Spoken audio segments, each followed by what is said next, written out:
오늘 사랑하는 우리 형제 자매님들에게 하나님의 모든 자비하심으로 여러분에게 권면을 드립니다.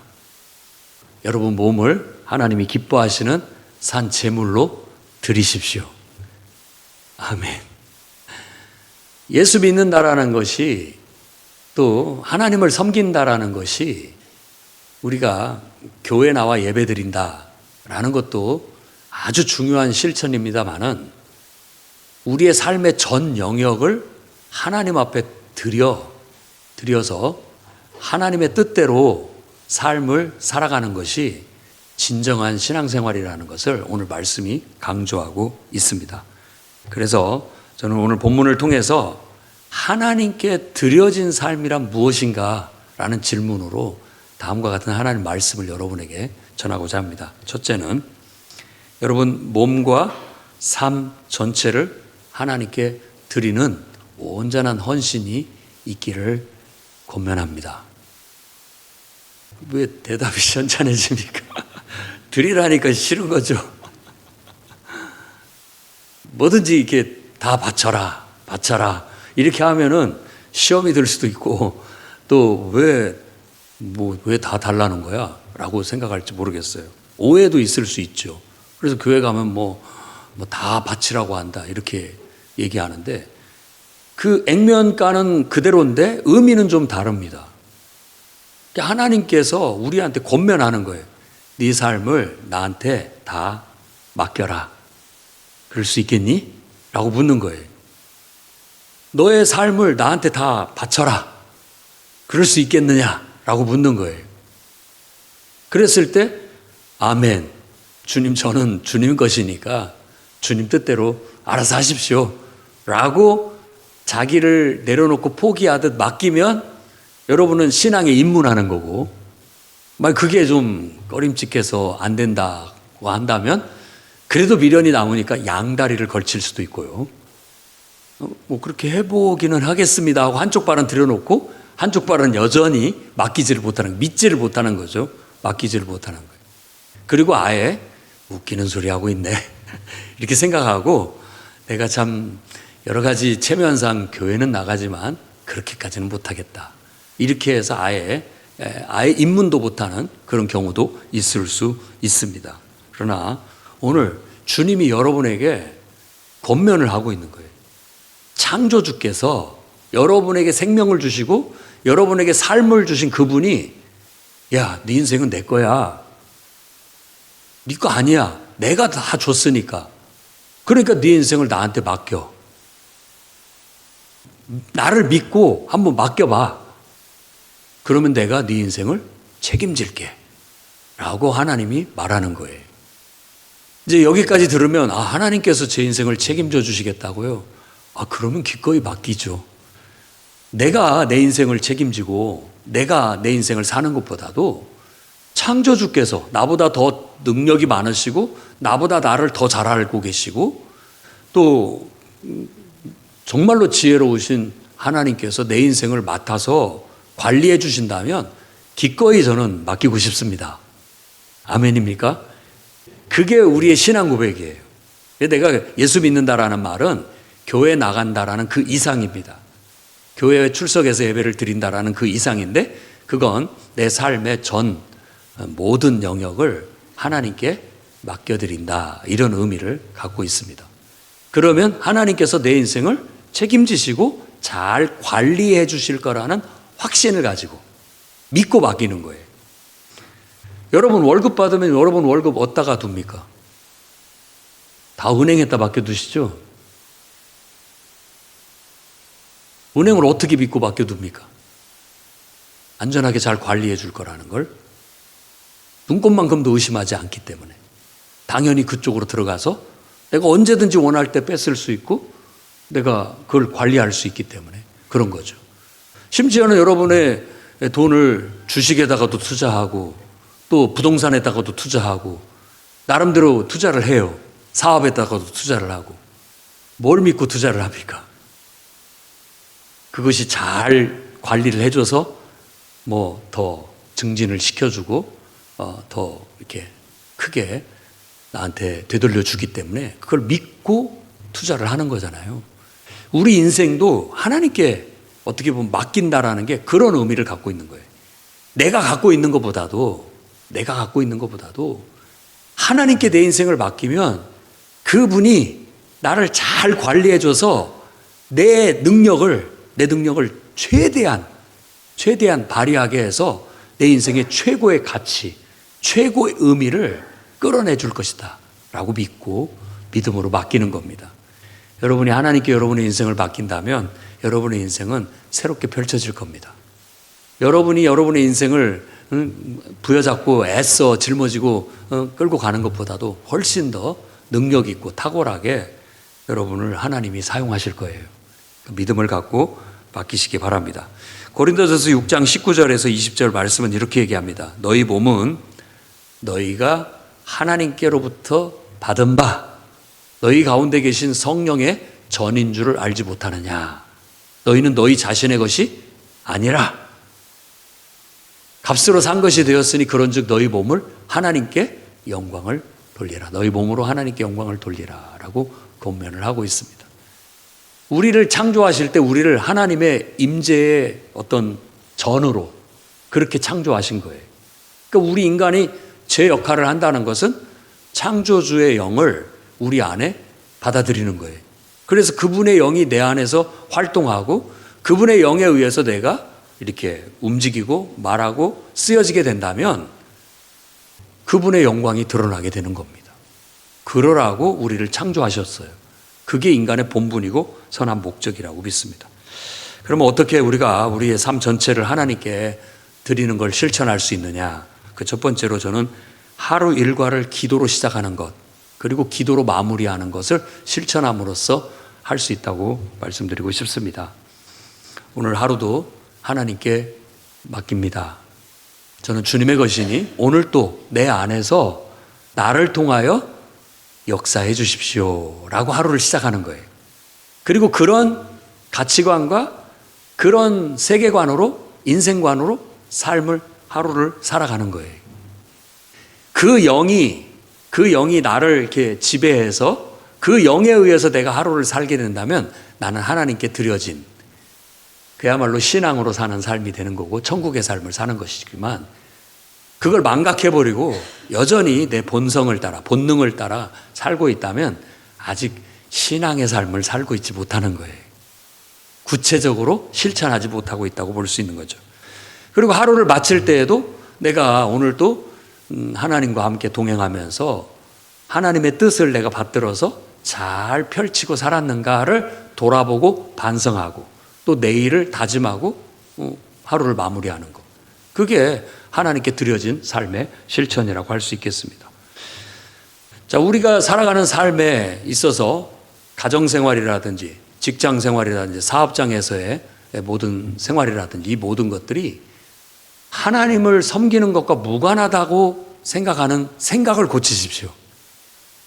자, 가정생활, 가정에서 가사일을 하고 또 가족들과의 관계를 적절히 유지하는 것. 직장에서 맡겨진 역할을 하고 일을 하고 또 그 속에서 직장의 동료들과 적절한 관계를 유지하는 것. 사업장에 가서 사업을 펼치고 또 그 속에서 만나는 고객들과 어떻게 보면 대상자들과 적절한 관계를 잘 유지하는 것. 이 모든 것이 내일이 아니라 하나님께서 나에게 맡겨주신 일, 하나님이 나에게 시키신 일이라고 생각하고 하나님께 순종하는 마음으로 내가 가사일을 돌보고 가족 구성원들과의 관계를 유지하고 더 나아가 직장에서 직장에 맡겨진 일을 하고 직장 동료와 관계를 유지하고 사업장에서의 일을 관리하고 또 그 만나는 사람들과의 관계를 유지하게 된다면 그게 하나님께 대한 순종이요. 그게 바로 오늘 말씀에서 말하는 영적 예배입니다. 그게 예배예요. 세속적인 일이 아니에요. 그게 세속적인 일이 아니에요. 그것 자체를 내가 지금 예배로 승화시키고 있는 거예요. 여러분, 그게 신앙입니다. 우리가 하나님께 내 인생을 맡겼다. 그리고 하나님을 섬기는 삶을 산다라고 한다면 한번 여러분의 사고방식을 바꿔보세요. 가치관을 바꿔보세요. 하나님이 내게 이 일을 맡겼다. 하나님이 이 가정을 나에게 맡겼다. 이 일을 나에게 맡기셨다. 이 직장을 나에게 맡기셨다. 이 사업장을 나에게 맡기셨다. 하나님이 기뻐하실 수 있도록 하나님이 옳다고 인정하는 방법을 따라서 또 하나님이 우리에게 목적하시는 그 선한 목적을 위하여 그것들을 펼쳐나가게 된다면 그것 자체가 지금 예배입니다. 하나님을 위한 예배예요. 그러니까 삶 전체가 하나님께 드려진 삶이 될 수 있다는 것이죠. 그래서 가정이나 직장이나 사업장에서 하나님 뜻을 따라 성실하고 정직하게. 우리가 말하는 성실과 정직은 세상에서 말하는 성실과 정직하고 좀 다릅니다. 우리가 말하는 성실과 정직은 하나님의 뜻을 따라서 성실하고 정직한 거예요. 하나님 말씀 앞에 똑바른 것이 정직한 거고 하나님 말씀을 이루어내는 게 성실이에요.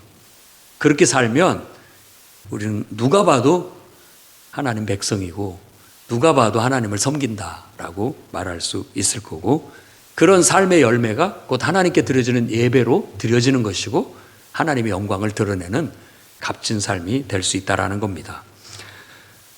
자, 두 번째로는 여러분 세상 문화와 가치관을 무비판적으로만 따르는 그런 삶을 이제는 좀 다시 생각해 봐야 됩니다.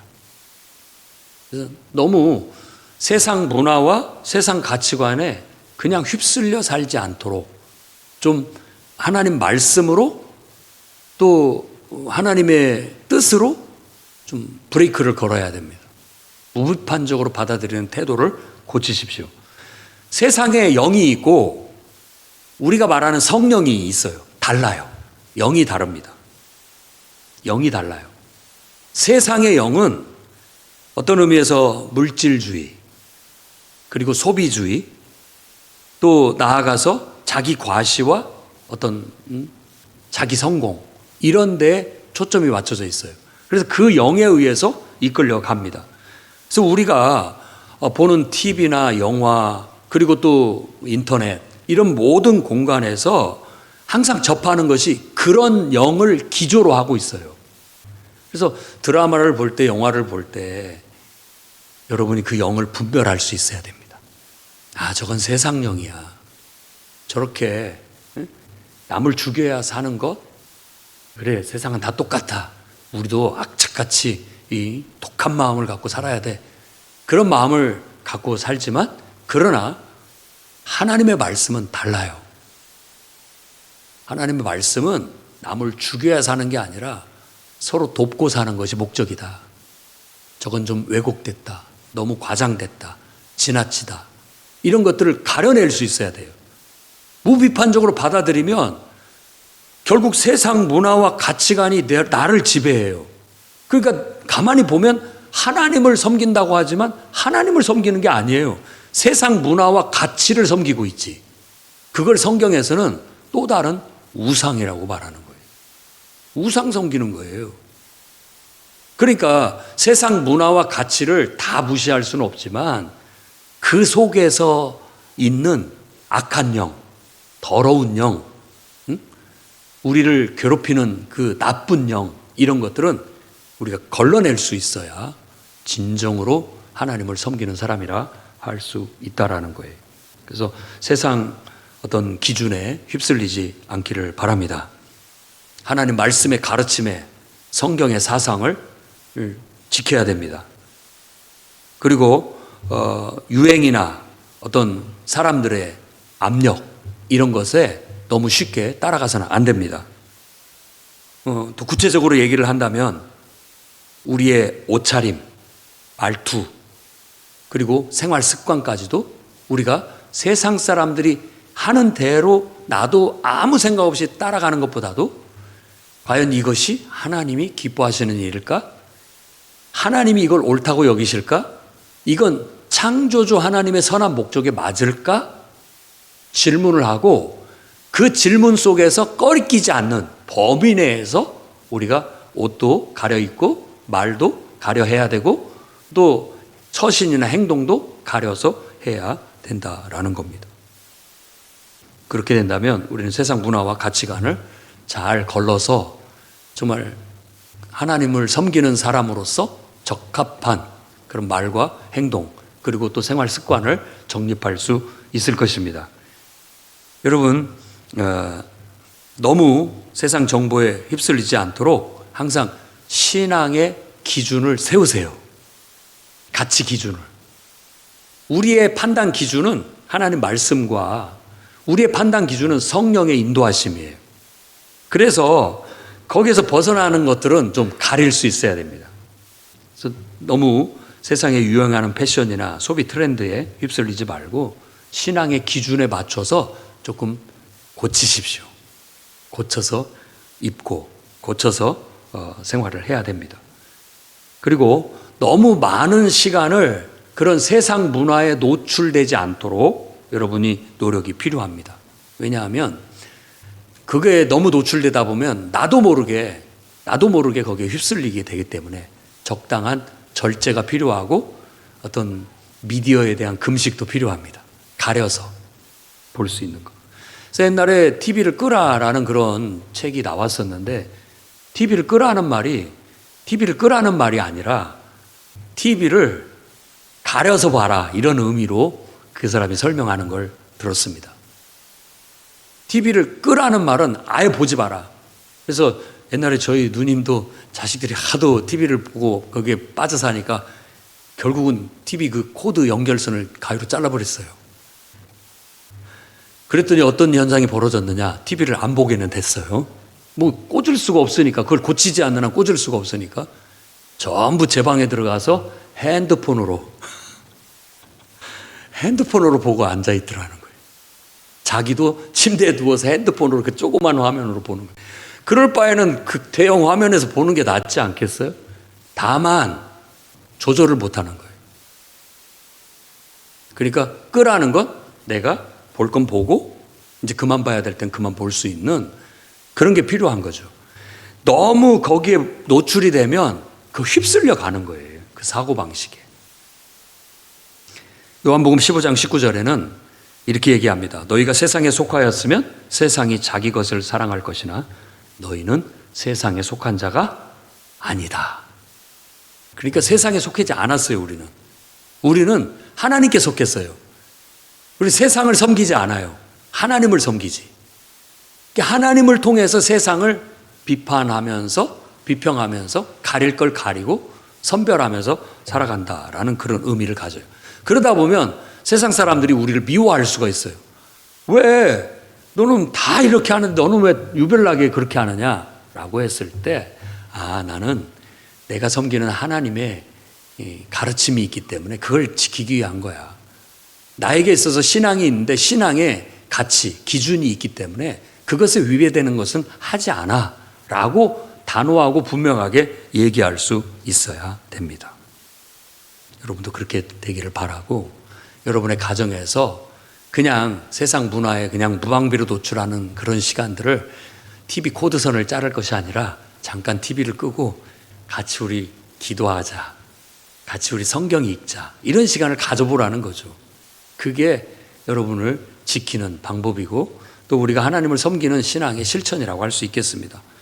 그래서 세 번째로 말씀을 드리고 싶은 것은 우리가 우리 마음을 새롭게 하기 위해서 영적 훈련을 해야 돼요. 2절 말씀에 보면 너희 이 세대를 본받지 말아라 이렇게 얘기했잖아요. 그러니까 우리가 무분별하게 세상을 본받으면 안 된다라는 말씀을 드렸어요. 그러면 어떻게 해야 되냐? 마음을 새롭게 해서 변화되라. 나쁜 것이 내게 들어오지 않게 하기 위해서는 좋은 것을 내 안에 가져와야 돼요. 이게 줄다리기 같은 거예요. 줄다리기. 내가 좋은 것을, 성령을, 좋은 의미 있고 가치 있는 일을 내 삶에 많이 끌어들이면 무가치한 것들이 밀려나요. 그런데 무가치한 것들이 많이 들어오면 가치 있는 일을 할 수 있는 공간이 없어지는 거예요. 줄다리기예요. 이걸 영적 싸움이라고 얘기해요. 그래서 우리는 영적 싸움을 해야 됩니다. 싸움은 이게 자연스러운 것이 아니에요. 싸움이라는 것은 좀 억지스러운 점이 있습니다. 훈련이라는 것도 마찬가지입니다. 하기 싫고 억지스러운 데가 좀 약간 강제성이 있는 게 훈련이에요. 훈련이고 싸움은 억지스럽고 강제적인 요소가 있다라는 거예요. 그래서 우리가 우리 마음을 새롭게 하려면은 억지스럽게 또 강제적으로 어느 정도는 해야 되는 거예요. 그게 훈련입니다. 그게 영적 싸움입니다. 여러분, 매일 말씀을 읽고 묵상하고 삶에 적용하는 훈련을 하십시오. 그건 하고 싶어서가 아니라 억지로도 해야 됩니다. 그런 일들은 강제적으로라도 해야 된다라는 얘기예요. 그리고 기도하는 것도 마찬가지입니다. 이게 막 은혜가 넘쳐서 막 기도가 하고 싶어져서 막 쪼르르 달려오면 얼마나 좋겠습니까마는 하기 싫어도 억지로라도 해야 될 일이고 또 하기 싫어도 강제적으로라도 하게 만들어야 되는 게 이게 영적 싸움이고 훈련이에요. 다시 얘기하지만 줄다리기예요. 이런 것들을 내가 내 삶의 시간 속에 내 삶의 영역 속에 끌어당기면 나쁜 것이 들어올 공간이 없어지는 거예요. 그런데 이걸 밀려나면 자꾸 나쁜 것이 들어옵니다. 세상 영이 들어와서 나를 지배하게 되는 거예요. 이 영적 싸움이 있습니다. 아무리 제가 목회자고 여러분 앞에서 신앙을 가르치고 또 모범을 보이고 이렇게 은혜에 충만한 사람인 것처럼 보이지만 제가 말씀도 읽지 않고 묵상도 안 하고 기도도 안 하고 예배도 드리지 않고 믿는 사람들과 교제도 하지 않으면 어느 순간 이런 생각이 들어요. 정말 하나님 계시는 거 맞을까? 우리가 꼭 교회를 가야 돼? 꼭 예배를 드려야 되나? 이런 생각이 밀려 들어온다니까요. 내가 뭘 위해서 사는 거야? 인생이 도대체 뭐지? 자꾸 의문과 의심이 막 들어와서 세상 영이 나를 지배하는 거예요. 그래, 인생 별거 있어. 세상 사람 살듯이 나도 똑같이 살면 되지. 이런 마음들이 나를 지배해요. 그런 마음들이 우리를 지배하게 돼 있습니다. 근데 이런 것들을 밀어내기 위해서는 하루도 빠짐없이 성경을, 내가 읽어야 할 성경을 읽고 그 말씀을 묵상하면서 거기서 내 적용점을 찾고 그리고 억지로라도 기도 자리에 나아가 기도하고 소리내서 기도하고 나를 돌아보고 하나님을 자꾸 떠올리고 기억하고 진리의 말씀을 내 속에서 찾고 일으켜 세우는 거예요. 그래야 내 영혼이 살아있는 거예요. 안 그러면 잠에 취해서 빠진 사람처럼 술에 취해서 비틀거리는 사람처럼 그렇게 된다니까요. 그걸 나는 술 아무리 먹어도 취하지 않아. 없어요. 한 이틀 3일 잠 안 자고 나는 절대 졸지 않아 라고 하지만 자기도 모르는 사이에 꿈에 빠져들고 눈꺼풀이 내려오게 돼 있습니다. 자기를 믿을 수 없어요. 그렇기 때문에 우리가 안전하게 이 영적 싸움을 싸워야 되고 영적 훈련을 쌓아가야 됩니다. 매일 말씀을 묵상하고 그리고 기도하는 시간을 억지로라도 강제적으로라도 해 나가셔야 됩니다. 그리고 우리가 영적 모임에 참여를 해야 되는데 이 예배 모임 찬양을 통해서 자꾸 내가 내 영을 깨우고 내 영을 건강하게 일으키는 거예요. 그걸 부흥이라고 하는 겁니다. 이렇게 세우는 거예요. 자꾸 하나님을 기억하게 만들고 진리를 기억하게 만들고 비진리나 세상 영에 휩쓸리지 않게끔 나를 자꾸 영적으로 좋은 영을 내 안에 있는 좋은 마음들을 의로운 마음들을 자꾸 이렇게 세우는 거예요. 그래야 환기가 돼서 나쁜 것들이 들어올 공간이 없어지게 되는 거예요. 그러니 여러분 아무리 어려워도 억지로라도 예배 드려야 됩니다. 강제로라도 예배 드려야 됩니다. 그리고 성도들과의 만남과 교제를 억지로라도 강제적으로라도 하게 해야 됩니다. 그래야 여러분을 지킬 수 있어요. 안 그러면 여러분은 다 사탄의 밥이 되고 말 겁니다. 사탄에게 노출되고 사탄의 악한 영이 들어오면 그 생각이 그의 가치관이 되고 그것이 그의 삶을 지배하게 되면 벗어나지 못합니다. 그 벗어나지 못하는 우리들의 연약한 심리를 마치 뱀에 물려 독이 퍼지면 몸이 마비가 돼서 꼼짝도 못하는 것과 똑같은 그런 비유로 설명을 하고 있는 거예요. 그러니까 영적으로 깨어나야 됩니다. 여러분 스스로가 훈련을 해야 돼요. 스스로가 영적 싸움을 싸워야 됩니다.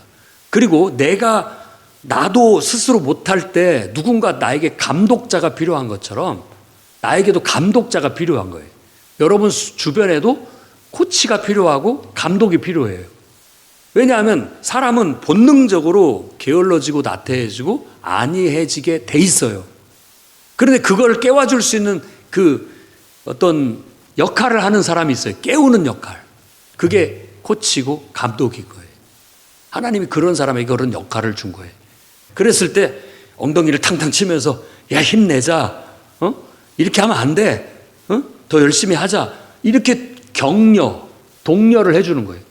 꼭 혼내고 막 승질을 내고 이런 것만이 아니라 얼마든지 긍정적으로도 어깨를 쳐주면서 잘해보자, 힘내자, 우리가 이렇게 되면 안 된다, 잠들면 안 돼, 나태해지면 안 돼, 조금만 더 힘내자, 같이 열심히 해보자, 이렇게 해서 나도 도와줄 테니까 함께 해보자, 이렇게 해서 우리 영혼을 훈련시키고 깨워내는 역할이 필요해요. 모든 지도자들, 부모 다 그 역할을 하고 있는 겁니다. 그 역할을 아마 앞에서도 얘기한 것처럼 영이 다르기 때문에 미움받을 수 있습니다. 여러분의 자녀가 이웃집의 부모님보다 여러분을 더 미워할 수 있어요. 저 옆집 엄마는 나한테 이렇게 잘해주는데 우리 엄마는 맨날 나만 보면 잔소리, 억지로 막 강제적으로 막 하라고 하니까 싫다고 말할 수 있지만, 다시 말씀드리지만 잘하고 계시는 겁니다. 용기를 잃지 마십시오.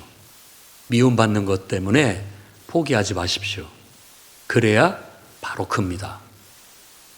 내가 욕을 먹어도 너가 깨어날 수 있고 올바른 정신을 너한테 심어줄 수 있다면 내 욕을 먹겠다 이런 마음으로 한다면 여러분이 여러분의 자녀를 잠언서에 말한 것처럼 살리는 거예요. 살리는 거예요. 깨달아야 됩니다. 그게 바로 영적 훈련이고 바로 영적 싸움인 거예요. 그래야만 지킬 수 있습니다. 그래서 매일 말씀과 기도, 그리고 또 이런 영적 모임에 참여해서 예배드리고 서로 성도들 간에 서로 격려하고 권면하는 걸 통해서 적절히 잘 활용을 해서 힘을 내십시오. 그래야 내가 조금 졸 것 같고 내가 좀 게을러진 것 같고 내가 정말 세상령에 사로잡힌 것 같으면 빨리 깨워주세요. 흔들어서. 왜 이래? 정신 차려야 돼. 서로가 서로에게 격려의 역할을 해주시고 서로를 세워주는 그런 권면을 해주셔야 됩니다. 그러라고 여러분 교회 조직이 있는 거고 또 속으로 목장 조직이 있는 것이고 그런 거예요. 그래서 하나님 가정을 세워서 부모의 역할을 주신 것이고 또 어떤 단체를 세워서 지도자의 역할을 주신 거예요. 그 역할은 욕을 먹을 수 있지만 값진 일이고 보람 있는 일이고 의미 있는 일이에요. 나중에 다 압니다. 나중에 다 알아요. 무조건 잘해주는 것만이 능사가 아니라는 걸 나중에 크면 자녀들이 알아요. 오히려 잘해준 부모들은 기억하지 못하고 나한테 해준 게 뭐가 있냐라고 말하지만 꾸중한 부모들은 나중에 그래서 내가 이렇게 될 수 있었다고 고마워하는 일들이 더 많습니다. 여러분 학창시절도 경험해 보십시오. 기억에 남는 선생님은 여러분들한테 그런 훈계를 해준 선생님들이 더 기억에 오래 남습니다. 그냥 아무렇지도 않게 그냥 알아서 하라고 했던 분들은 기억에 남지 않습니다.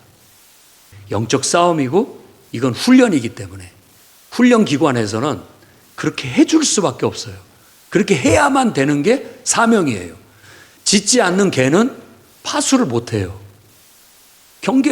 파수꾼이 나팔을 불지 않으면 누가 어떻게 되겠습니까? 다 죽는 거지. 이 일을 해야만 되는 거예요. 듣기 싫어도 억지로 강제적으로도 해야 할 부분은 해야 됩니다. 여러분들도 우리가 훈련이라는 건 나를 쳐서 복종시키는 거지 그냥 내켜서 하는 것이 거의 없어요. 여러분을 쳐서 복종시켜야 됩니다. 할 수 있게끔. 하기 싫어하는 나를 하게 만들고 막 하려는 나를 억어해서 못하게 만들어야 훈련이고 그게 영적 싸움이에요. 그러면 여러분의 마음과 생각을 지킬 수 있습니다. 마지막으로는 여러분 하나님의 뜻을 분별하고 순종을 위해서 결단해야 할 필요가 있습니다. 세상이 지금 이렇게 단군 이래로 대한민국이 이렇게 경제적으로 부강한 적이 없었다고들 얘기합니다. 그리고 지금 시대를 불행하게도 잉여 시대라고 합니다. 남아 돌아요. 그리고 오히려 이렇게 물질적인 풍요 속에서 사람들이 정신적인 고통에 시달려요. 왜? 선택의 폭이 너무 많아서. 선택의 폭이 너무 많아서 고통이에요. 그러면 이 사람을 보면 이 사람한테 휩쓸리고, 저 사람을 보면 저 사람한테 휩쓸리고, 이 일을 보면 이 일도 하고 싶고, 저 일을 보면 저 일도 하고 싶고, 막 휩쓸려요. 그것이 중심이 없다라는 그런 뜻이에요. 그러면 신앙인들은 중심을 어디다 두느냐? 하나님께 두는 거예요. 그래서 많은 일들이 있고 많은 사람들이 나한테 뭘 요구하고 영향을 주지만 내가 그것을 선별할 수 있고 판단할 수 있는 것은 뭐냐면 내 내면이에요.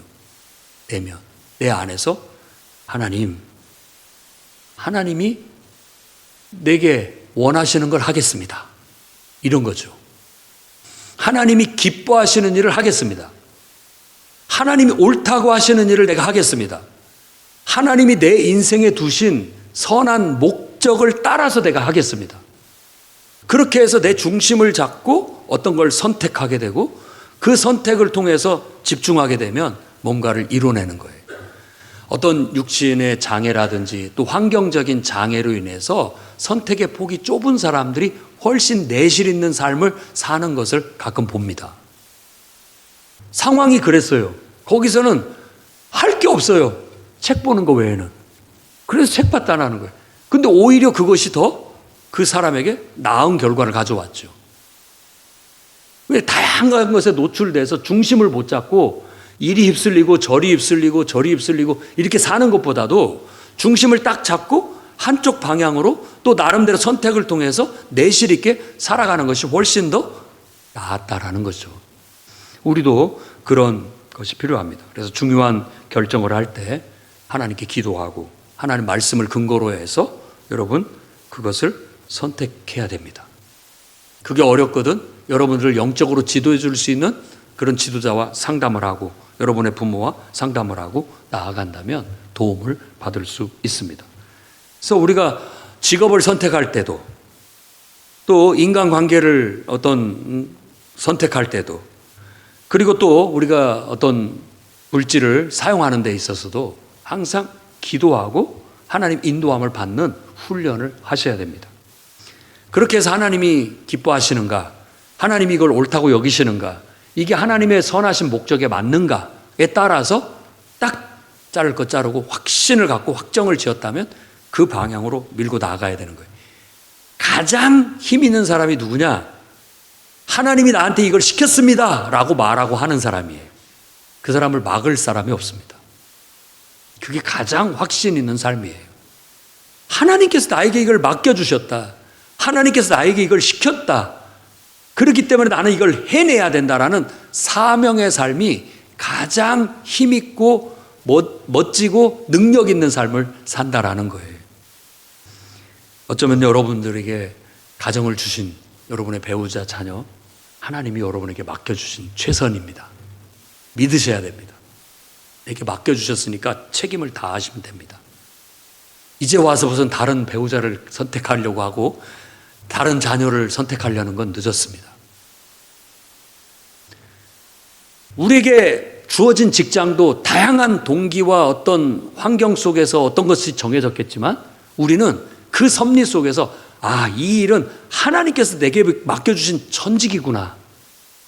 이렇게 믿고 그 일에 최선을 다한다면 하나님이 여러분을 통해서 일하시고 능력을 나타내셔서 어떤 결과를 얻어내게 될 거예요. 어떤 사업이나 어떤 일들을 다 그런 식으로 우리가 해석해서 받아들여야 됩니다. 그래서 청년들은 취업을 할 때 높은 연봉에만 끌리지 말고 그 일이 정말 신앙적인 가치가 있는가, 또 하나님 말씀의 비전에 적합한가, 이걸 따져서 그걸 받아들이고 하나님 뜻으로 받아들이고 하나님 내게 맡겨주신 천직으로 받아들이고 행동을 한다면 훨씬 더 의미 있고 가치 있고 하나님께 쓰여지는 그야말로 영적 예배가 되는 그런 삶을 살 수 있을 것입니다. 여러분, 여러분의 자녀들을 지도하고 또 그들의 방향을 인도할 때도 그렇게 지도해 주시기 바랍니다. 세상의 기준을 따라가지 말고 하나님 말씀의 가르침을 따라가라. 세상 영을 따라가지 말고 신앙을 기준으로 해서 결정해라 라고 조언해 줄 수 있는 저와 여러분이 되면 좋겠습니다. 잠언서 3장 5절 말씀에는 너는 마음을 다하여 여호와를 신뢰하고 내 명철을 의지하지 말라. 너는 범사의 그를 인정하라. 그러면 내 길을 지도하시리라 라고 말씀합니다. 저는 오늘 로마서 12장 1절 2절 말씀을 통해서 우리가 하나님께 드려진 그런 영적 예배를 드리는 삶을 살아야 되는데, 그건 우리의 삶을 통해서 하나님의 영광을 구하는 삶을 살아가는 것이다. 세상 문화와 가치관을 우리는 성경의 기준과 신앙의 기준과 가치로 비평적으로 선별해야 된다. 그리고 날마다 영적 싸움, 영적 훈련을 통해서 성령의 좋은 것들을 자꾸 우리 안에 끌어들이려고 하고 나쁜 것들을 밀어내려는 싸움을 해야 된다. 그리고 분명하게 하나님 뜻을 분별하고 확신을 가지고 그 뜻을 순종해서 실행하는 그런 삶을 살아야 된다라고 말씀을 드렸습니다. 여러분이 세상 가치에 휩쓸리지 않고 성령의 도움을 받아서 하나님께 귀하게 쓰임받는 그런 인생들이 되기를 주의 이름으로 축원합니다. 기도하겠습니다. 거룩하신 주님, 우린 연약하고 부족합니다. 하나님이 우리와 함께 해주지 않는다면 우리 인생은 온전할 수가 없습니다. 주님께 우리 인생을 맡겨드리오니 주님이 우리 인생을 맡아 관리해 주시옵소서. 주님이 옳은 길로, 선하신 길로, 하나님 기뻐하시는 길로 인도하셔서 하나님 내 안에 행하셔서 나를 통하여 크고 놀라운 능력들을 나타내시며 친히 영광을 얻으시옵소서. 예수님 이름으로 기도드립니다. 아멘.